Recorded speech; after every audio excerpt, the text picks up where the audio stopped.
FEMA puts out a software program for local building officials to help them calculate substantial damage and estimate whether or not that structure was substantially damaged.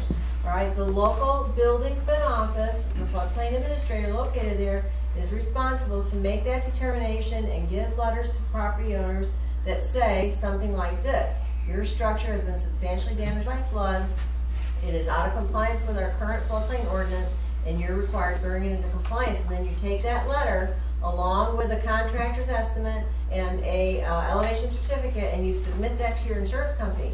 I have heard this before, that the local building permit offices in certain areas, that's what they're We're talking about the Queens Building Department for this area. The Queens Building Department. Well, what I'm going to do is I'm going to invite someone from the Queens Building Department to come and speak here. Would that be helpful? Yeah. Okay, and let the cars, right, because part of it is they're only constrained by what they can do, but when the local municipality comes in with that. What I'm going to do is selfishly break into, I'm going to go this last question, and then, no, she's going to stay. And then I'm going to break into a 10-minute diatribe on something else that I want to go over. And then back, not a diatribe, but the private insurance. And then I'll go back to the question.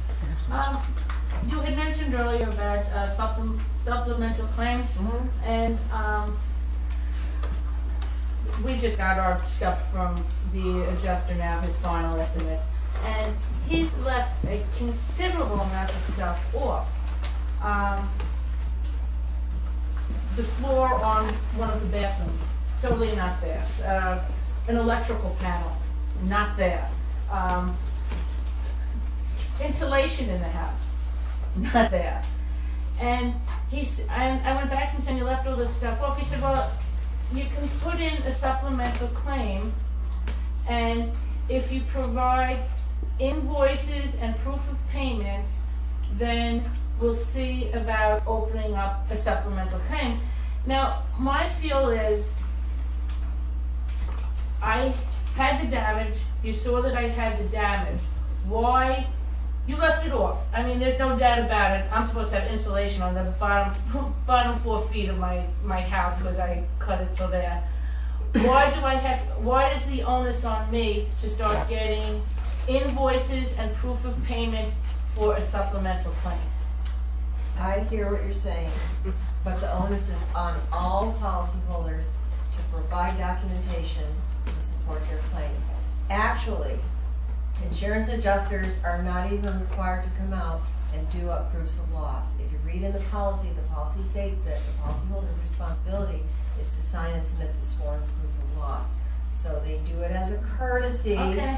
And so, you know, I mean, I wish I could give you a better answer. No, you've given me the correct answer, and that's fine. Then I know what my head has to be when dealing with the adjuster, and that's fine. And there's a little claims handbook that you can get. I know there's a disaster recovery center down here. We don't have any back there. Yes, I do. I'm sure I have. I've taken I have stacks, so I'm sure I have it. But you've answered the question, and I appreciate that. On the flood insurance side of it, and even with the wind policy, okay, the policy, the company can only pay what the policy provides coverage for. So on the flood side of it, well, in other words, they're only going to pay for the flood-related damage. Well, the house is flooded. Just because you have a $250,000 policy, and if your house gets what we call slabbed, which means wiped off its foundation, it doesn't automatically think they're going to give you a $250,000 check. What you have on having a $250,000 coverage is a replacement cost policy. So in order to calculate replacement costs, there's a couple of tools that insurance agents can use, like it's called by Marshall Swift, that will calculate what would it cost to build this house at today's pricing. So they'll calculate that cost based on square footage or unit count. So what I would do in your situation is I would go to your insurance agent and ask them to help you figure out what is the replacement cost of your structure. Because having the max limit policy, then that qualifies you for a replacement cost, as opposed to actual cash value, which is replacement cost minus depreciation. That's what equals ACV, or actual cash value.